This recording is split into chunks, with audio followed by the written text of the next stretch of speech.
terkait perencanaan pembangunan jangka panjang daerah atau RPJPD Kota Palembang tahun 2025-2045.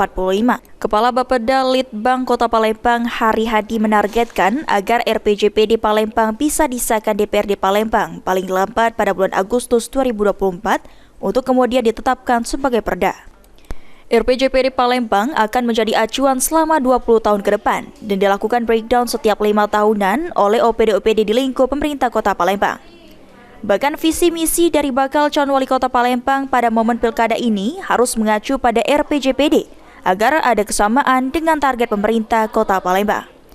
Ditambahkan Hari Hadi, beberapa hal dalam RPJPD Kota Palembang menjadi sorotan untuk 20 tahun ke depan, seperti upaya menurunkan angka kemiskinan menjadi 1 digit pada 5 tahun pertama RPJPD, mengingat hingga tahun 2022 angka kemiskinan di Palembang di angka 10,48%.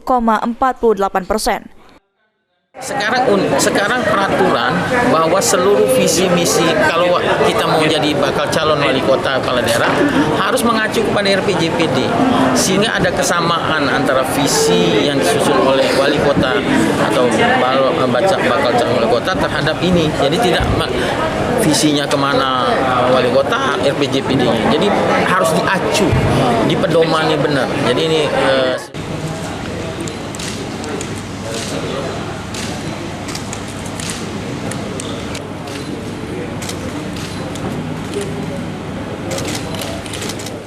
Sandi Pratama, PAL TV.